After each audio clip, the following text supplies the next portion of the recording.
Au cours d'une séance de travail organisée ce lundi 1er décembre à l'intention de la délégation de la présidence de la République démocratique du Congo au département d'État américain, l'administration américaine a confirmé la signature ce jeudi 4 décembre à Washington de l'accord de paix par le président Félix-Antoine Tshisekedi Tshilombo de la République démocratique du Congo et Paul Kagame du Rwanda.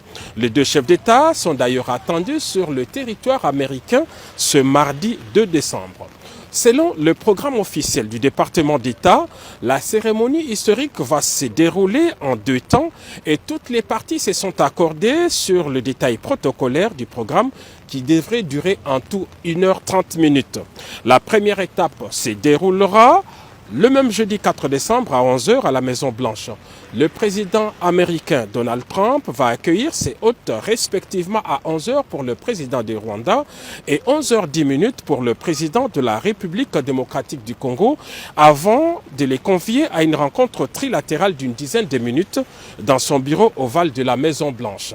Les protocoles ne prévoient pas à ce stade des prises de parole des deux chefs d'État. Seuls les ministres des Affaires étrangères de la République démocratique du Congo et du Rwanda accompagneront les deux chefs d'État dans les bureaux du président américain. La signature de l'accord proprement dit aura lieu à l'USIP, United States Institute of Peace, l'Institut pour la paix des États-Unis d'Amérique.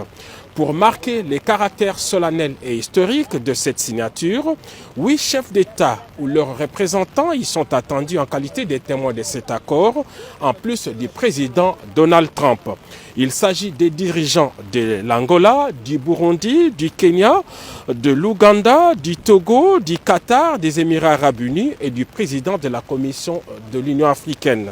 En leur présence et devant les caméras du monde entier, les présidents Félix Tshisekedi et Paul Kagame vont apposer leur signature sur l'accord de paix, les mêmes documents qui avaient été signés le 27 juin dernier par le ministre des Affaires étrangères des deux pays. Par cet acte, les deux chefs d'État entérinent ces documents, qui est un instrument international de paix formel et juridiquement contraignant, conclu entre les deux États souverains sous les bons offices des États-Unis d'Amérique et en présence des représentants du Qatar et du Togo en qualité de facilitateurs. Il est prévu, à l'issue de cette cérémonie, les déclarations publiques de président Trump, Paul Kagame et Félix-Antoine Tshisekedi Tshilombo. À ce stade, on peut donc dire que la signature de cet accord est irréversible.